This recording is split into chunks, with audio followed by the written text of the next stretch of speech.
Question दिया हुआ है, determine return on investment and net assets turnover ratio from the following information. इस साल के लिए net assets turnover ratio introduce किया है, इसको सोल्व करते हैं। सबसे पहले सोल्व करते हैं रिटर्न ऑन इन्वेस्टमेंट, इसके बाद हम सोल्व करेंगे नेट एसेट्स टर्नओवर रेशियो जो इस साल इंट्रोड्यूस हुआ है। इन्फॉर्मेशन देखते हैं, हमें गिवन है profit after tax 6 lakh, tax rate given है हमें 40%, 15% debenture 20 lakh, 10% bank loan 20 lakh. सबसे पहले हमें चाहिए EBIT, क्योंकि रिटर्न ऑन इन्वेस्टमेंट यानी ROI का फॉर्मूला क्या होता है, EBIT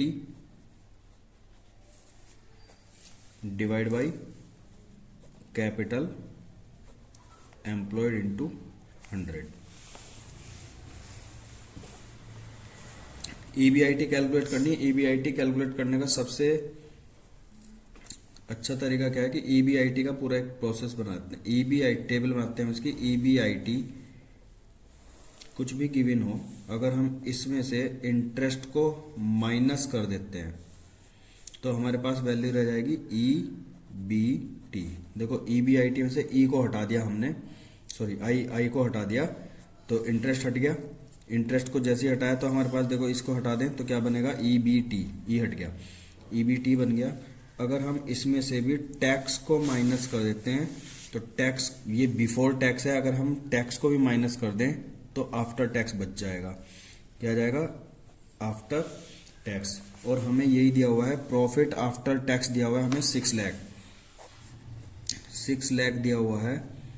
और टैक्स हमें दिया हुआ है, टैक्स रेट है हमारे पास 40%, यानी हम देख सकते हैं ये कोई भी वैल्यू रही होगी उसका 40% लेस किया तो हमारे पास 60% बचा। भाई ये EBT अपने आप में 100% होगा, 100% में से 40% माइनस किया तो जो बचा वो कितना आ गया, 60%। तो 60% जो वैल्यू है वो 6 लाख के इक्वल है। तो इसको सोल्व करेंगे, 60% वैल्यू ऑफ EBT,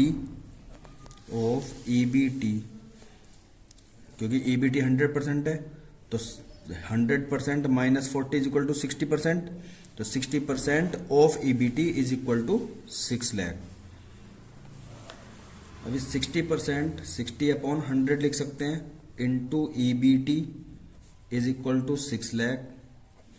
ये 100 डिवाइड में इधर जाके मल्टीप्लाई में आ जाएगा तो ये हो जाएगा EBT is equal to 6 lakh into 100, और ये इधर मल्टीप्लाई में इधर जाके डिवाइड में, तो 0 से 0 कैंसिल हो जाएगा और 6 1 are 6, तो यह आ जाएगा 1 2 3 4 5 और 1 6, यानी वैल्यू आ गई 10 लाख।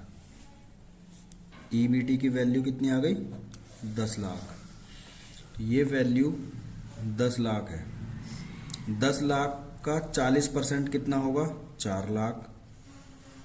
10 लाख का 40% 4 लाख, जो बचा 60% वो 6 लाख।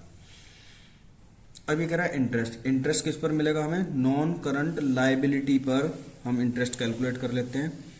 15% डिबेंचर है 20 लाख, तो 20 लाख का 15% कितना हो जाएगा, 3 लाख।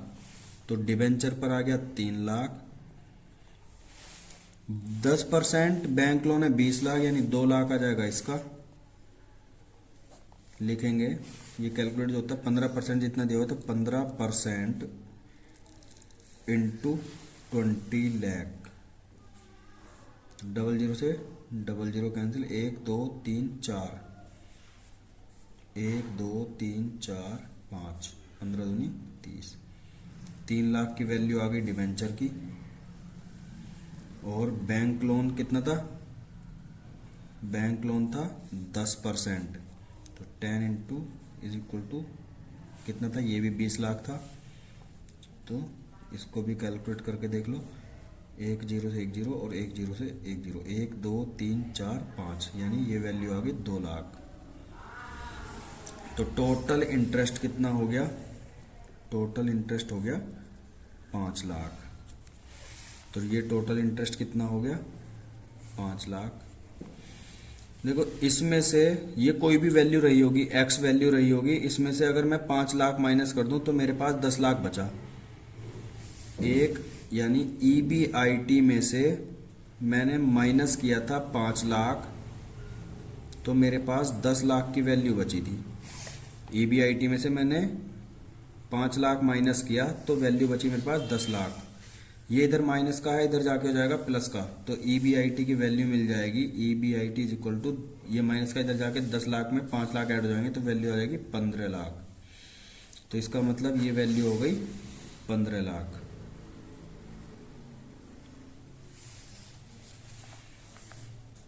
अब कैलकुलेट करते हैं। ये कह रहा है EBIT upon capital employed into 100, 15 lakh EBIT की वैल्यू।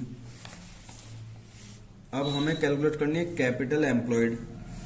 कैपिटल एम्प्लॉयड क्या होता है? सबसे पहले कैपिटल एम्प्लॉयड भी कैलकुलेट कर लेते हैं। कैपिटल एम्प्लॉयड, कैपिटल एम्प्लॉयड क्या होती है? कैपिटल एम्प्लॉयड होती है हमारी capital plus non current liability. अब यहाँ कैपिटल एक जगह तो दी हुई नहीं है, कैपिटल के पार्ट्स दिए हुए हैं, तो मैं आपको बता दूं कैपिटल को कैसे हम लिख सकते हैं। कैपिटल होती है, कैपिटल को हम लिख सकते हैं शेयर होल्डर फंड। अब इस शेयर होल्डर फंड के दो पार्ट होते हैं, share capital plus reserve and surplus. Share capital के दो पार्ट होते हैं, equity share capital, equity share capital और preference share capital. Reserve and surplus में या तो रिजर्व एंड सरप्लस दे देगा या general reserve, capital reserve, security premium reserve, ये तो हो गए रिजर्व के पार्ट। और सरप्लस जो होती है उसको हम लिखते हैं प्रॉफिट एंड लॉस, ये हो गई सरप्लस। अब देखते हैं इसमें क्या क्या दिया हुआ है हमें। 12% PSC मतलब प्रेफरेंस शेयर कैपिटल 30 लाख की दी हुई है, इक्विटी शेयर कैपिटल 40 लाख की दी हुई है और रिजर्व एंड सरप्लस 10 लाख की दी हुई है। तो हमें ये दिया हुआ है और ये दोनों दिए हुए हैं, तो इसका मतलब कैपिटल कैसे मिल जाएगी हमें? यहाँ लिखेंगे हम capital employed is equal to equity share capital plus preference share capital plus reserve and surplus plus non current liability में क्या आ जाएगा? ये तो कैपिटल के पार्ट हो गए ना, ये कैपिटल पार्ट हो गए, प्लस नॉन करंट लायबिलिटी में डिबेंचर दिए हुए हैं प्लस बैंक लोन दिया हुआ है, तो प्लस लिखेंगे हम डिबेंचर प्लस बैंक लोन। अब इक्विटी शेयर कैपिटल हमें गिवन है 40 lakh plus preference share capital हमें गिवन है 30 lakh plus reserve and surplus हमें गिवन है 10 लाख, 10 लाख प्लस डिबेंचर हमारे पास हैं 15% डिबेंचर 20 लाख और बैंक लोन 20 लाख, तो प्लस 20 लाख प्लस 20 लाख। इन सबको ऐड कर दें तो कैपिटल एम्प्लॉयड आ जाएगी हमारे पास 20 और 20 40, 10 50, 30 80 और 40 1 करोड़ 20 लाख कैपिटल एम्प्लॉयड।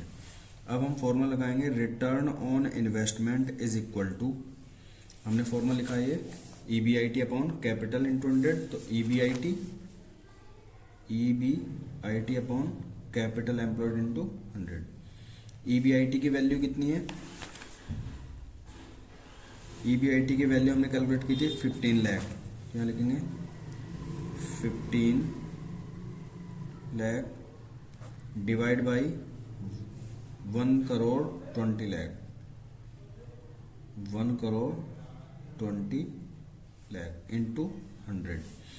1 2 3 4 5 6, 2 3 4 5 6, 1 2 3 4 5 6, कितना आ गया 150 डिवाइड बाई 12, डिवाइड कर लेते हैं 12.5 रिटर्न ऑन इन्वेस्टमेंट। इसके बाद दूसरा पार्ट दिया हुआ है हमें net assets turnover ratio. Net assets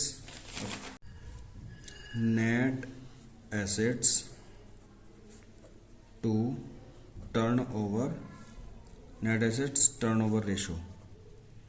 formula दिया हुआ है RFO divide by capital employed.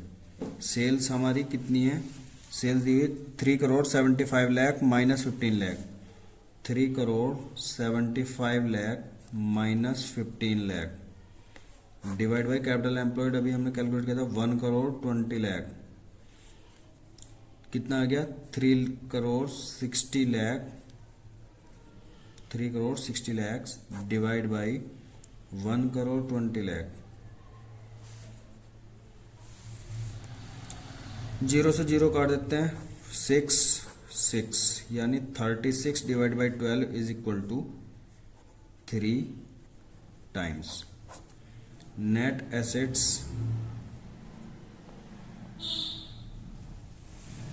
Turnover ratio. Answer